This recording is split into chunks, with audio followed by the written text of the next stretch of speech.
Hablemos de algunas ideas de composición. He traído tres ejemplos que están aquí en mi pantalla, donde he tratado tres formas de composición, tres estrategias que han permitido desarrollar distintas formas de composición. El primer ejemplo que traigo es un ejemplo que hice para un ending, que nace a partir de la idea de un crescendo. Y que este crescendo tenía que llegar a un punto peak, a un punto de máxima fuerza. Pero para poder hacer un punto de máxima fuerza, lo que tenemos que hacer antes es una planificación de la dinámica que se presenta de manera previa.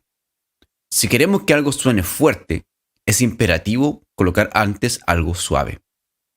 Y el cambio entre ese suave y fuerte tiene que ser lo suficientemente estratégico como para que se pueda comprender que ese punto fuerte es un punto álgido, es un punto máximo. Entonces voy a colocar acá un ejemplo de cómo yo hice esta construcción para que lo podamos ir desglosando y después nos iremos al siguiente.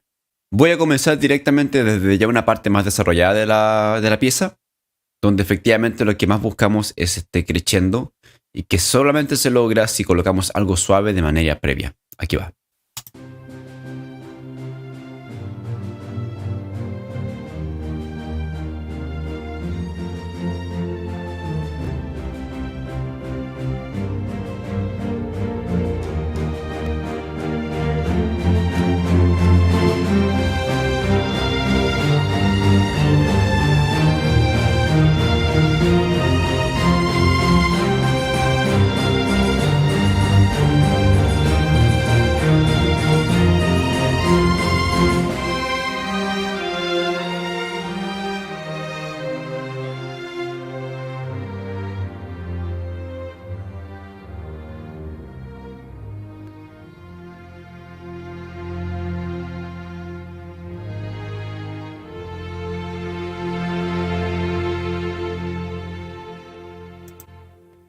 Por lo tanto, es útil planificar este movimiento, planificar de que sea una especie de arco, en este caso fue intencionalmente pedido como tal, que hubiese un crescendo, llegara a un punto máximo y luego no se cortara de raíz, sino que tuviese un episodio de descanso.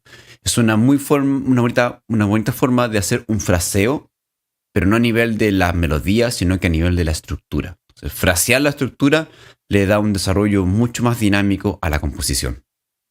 Hacia el final de la obra, desarrollé más o menos la misma dinámica, solamente que en el buen chileno tiro toda la carne en la parrilla para poder reventar en un final enérgico.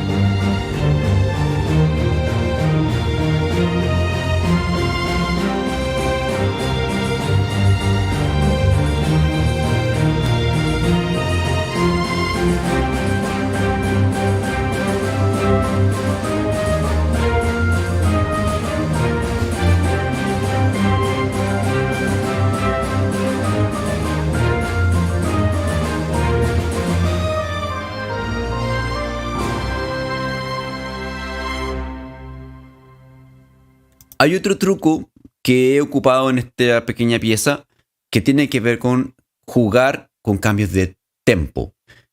Acelerar el tempo engaña a nuestro oído y nos da la sensación de que la música va sonando más fuerte, cuando en realidad va sonando más rápido. Muchas veces velocidad sí se atribuye a intensidad, a pesar de que son dos términos completamente distintos y que funcionan de distintas formas dentro de la música. Podemos más o menos engañar al auditor a creer que la música suena más fuerte cuando en realidad lo que está haciendo es sonar más rápido. Bien, en este segundo ejemplo es un ejemplo que hice para una muestra de música de terror y lo dividí en tres instrumentos principales. Tenemos primero percusión y después hay dos pads. Un pad que es con un ostinato melódico, bien diabólico, y un segundo que es un pad ambiental, el cual ambos pads de hecho van constantemente evolucionando a través de LFOs, envelopes o distintos efectos que se van agregando dentro del mismo pad. He ocupado unos sintetizadores que siempre me han acompañado por muchos años ya a esta altura, que en este caso ha sido el Absinthe 5 de Native Instruments, y de percusión el Break Tweaker, que es de Isotopes, que creo que de hecho está orientado a lo que es dubstep, pero en este caso funciona maravilloso. Y aquí lo que hice fue abordar el cómo nosotros adquirimos el concepto de terror. El humano le teme a lo que desconoce. Por lo tanto, dije, es obvio que hay que buscar una forma de desarrollar un terror a través del sonido desconocido. Sin embargo, una de mis mayores influencias de la música del terror tiene que ver con Silent Hill. Y es el primero, el de PlayStation 1. Creo que tiene una música y unos sonidos que me persiguieron toda mi vida, hasta el día de hoy. Y de hecho eso me volvió un fanático de toda la franquicia de los Silent Hill. Por lo mismo, quise desarrollar una sonoridad de estos instrumentos que tuviesen una sonoridad original del mismo instrumento, otra que tuviese una modulación vocal, indiferente de que los instrumentos fueran o no vocales, y la tercera una sonoridad con distorsión. Y esta distorsión que además a su vez tuviese algún desgaste de bitrate, como si estuviésemos escuchando algo de música 8-bit. Vamos a escuchar cómo suena en su totalidad y luego voy a desglosar cómo llegué a esta sonoridad que tiene estos tres instrumentos que suenan como si fuesen muchísimos más.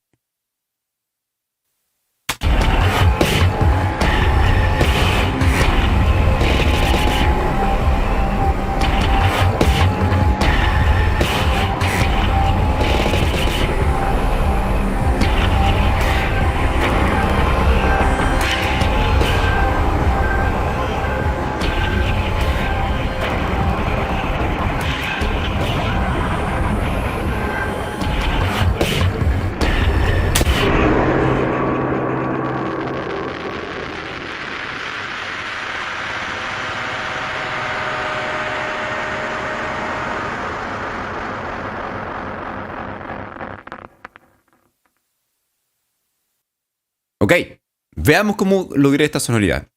Primero revisemos de forma individual los instrumentos uno por uno sin necesidad de estos efectos adicionales que le he agregado, porque hay efectos paralelos, hay efectos insertados y hay efectos que están tanto en el máster como los que están de forma individual en cada una de las pistas. Por ejemplo, la percusión suena solamente así.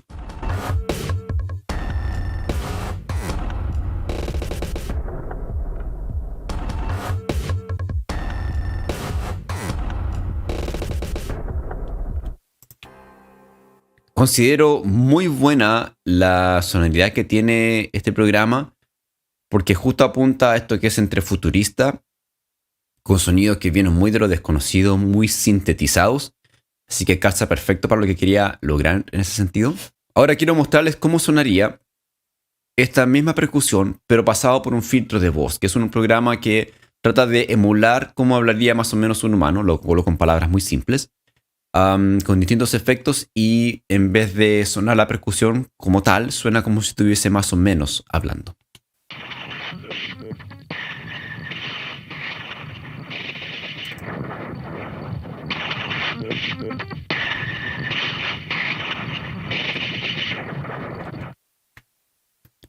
Y después tenemos finalmente la distorsión. Y que la distorsión es cruda, es bastante agresiva. Pero más que buscar tener algún tipo de color de distorsión o algo que se asemeje a lo que es una guitarra eléctrica, lo que busco es producir ruido. Recordemos que el terror se produce en el ser humano principalmente porque desconocemos cosas y eso nos produce terror. Por lo tanto, el ruido es uno de los factores que más terror nos puede producir.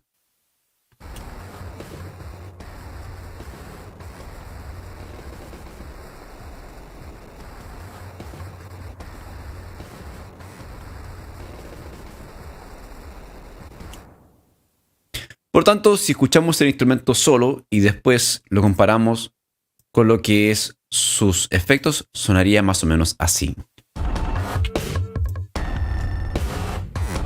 Sin efectos.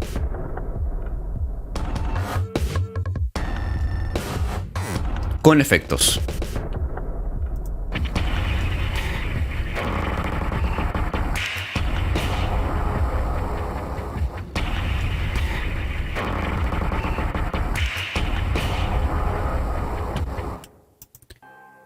Por lo tanto, aquí ya no es tan importante la estructura, la melodía, el antecedente, el consecuente, la armonía, la dinámica, sino que lo que importa es el timbre, es cómo este sonido original puede ir mutando en otros sonidos que a su vez, cuando se juntan entre sí, transforman una nueva característica o una nueva cara de este instrumento.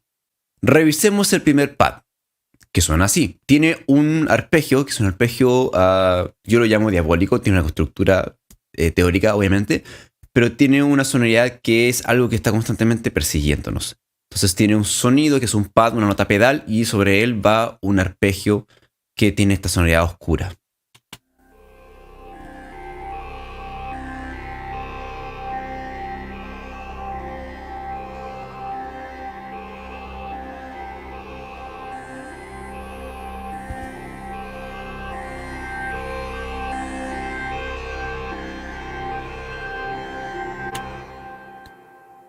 Ahora, una de las cosas bonitas que tiene este pad es de que, bueno, como todos los pads, tiene un ataque lento y un release también lento. Por lo tanto, siempre queda esa cola sonando.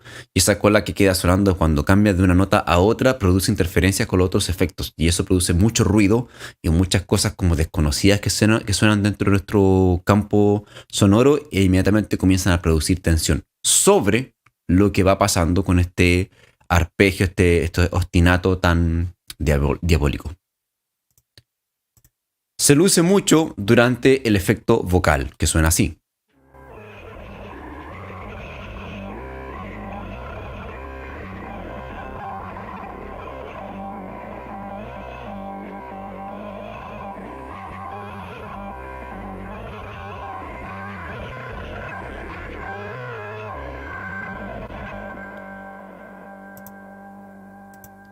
Y finalmente añadimos lo que es la distorsión y tenemos esta otra sonoridad.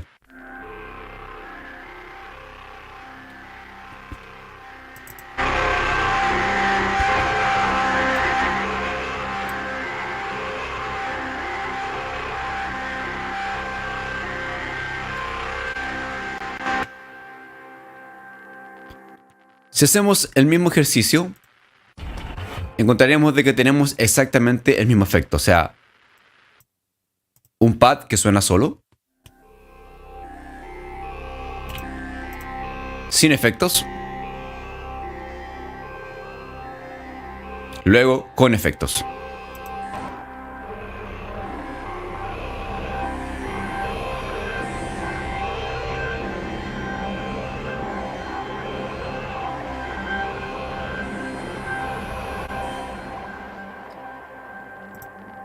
Del siguiente pad ocurren cosas bastante similares al segundo, solamente que el segundo pad que tengo acá no tiene las mismas sonoridades, no tiene de partida un ostinato diabólico, sino que tiene solamente unas notas agudas que cubren un rango superior a lo que hace el primer pad y que le saco mucho provecho con el uso de la distorsión. Vamos a partir inmediatamente por la distorsión entonces para ver cómo suena.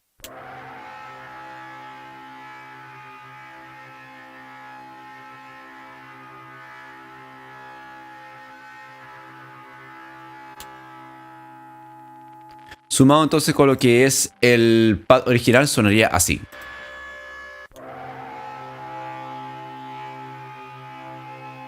Más el efecto vocal.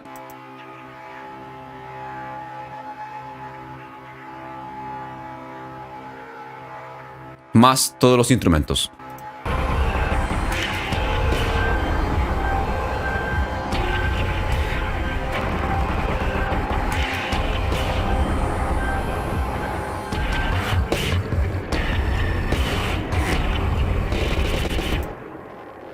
Recuerden que esta estrategia no tiene que ver con lo que es la melodía, la dinámica, sino que tiene que ver con el timbre. Si queremos sacarle provecho, en este caso es una música como de persecución, si queremos sacarle provecho al timbre del terror, lo que tenemos que buscar son sonoridades desconocidas para nuestro oído cotidiano. Y a pesar de lo que ya he mostrado tiene harto proceso, yo quise colocar una última capa de proceso que para más encima se va desarrollando con el tiempo en el mix.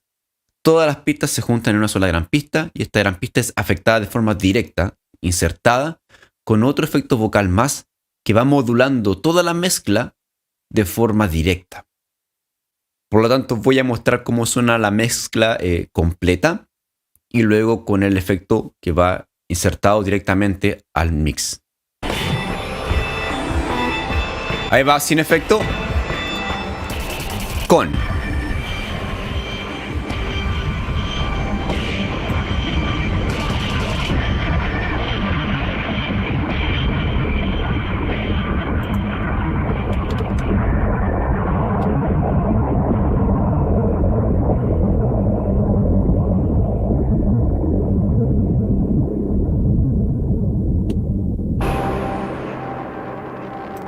Otro ejemplo.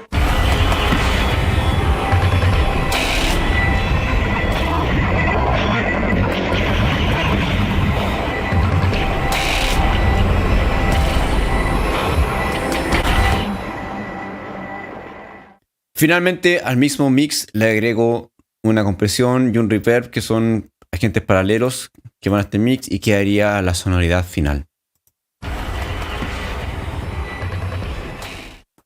Bien, entonces hemos visto un ejemplo de cómo trabajar con la dinámica, hemos visto otro ejemplo de cómo trabajar con el timbre, y voy a dejar este último ejemplo en cómo trabajar con el minimalismo, que es el arte de hacer cosas con la menor cantidad de recursos posible.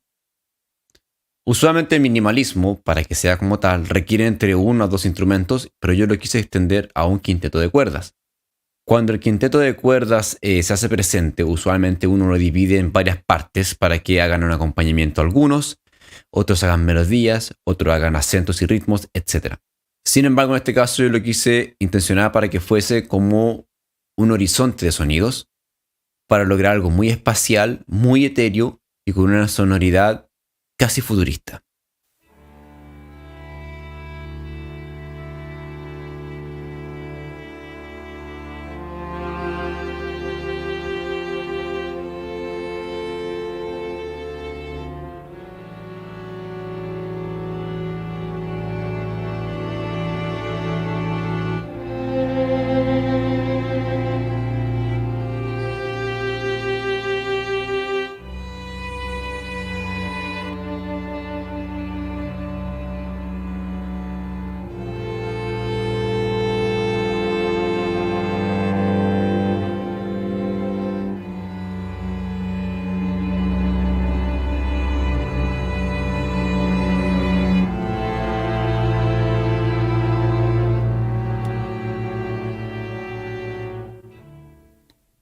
Esto es muy Philip Glass, muy Max Richter. Cierto que como que podríamos colocarlo en un momento muy reflexivo, quizás mágico, donde se desarrollan distintos eventos en lo que pasa en la pantalla. Y en ese sentido puede ser utilizado solamente el recurso del minimalismo, donde lo que importa en este caso es que se desarrollen cosas con la menor cantidad de recursos posible. De hecho, una de las gracias que tiene esto es de que la melodía no se produce con un solo instrumento, sino que los instrumentos se cruzan entre sí, y esos cruces son los que van produciendo, como a modo de arpegio, nuevas melodías. Es una idea interesante que les puede servir mucho para poder desarrollar ya sea trabajos minimalistas o momentos en que necesitan que haya algún tipo de suspensión. Así que eliminando lo que es la sensación de ritmo, la suspensión inmediatamente comienza a aflorar como un recurso que no nos permite saber en qué velocidad de la música vamos, ni en qué acento, ni siquiera en qué métrica. Y le da una espacialidad bastante interesante a lo que es el desarrollo de la obra.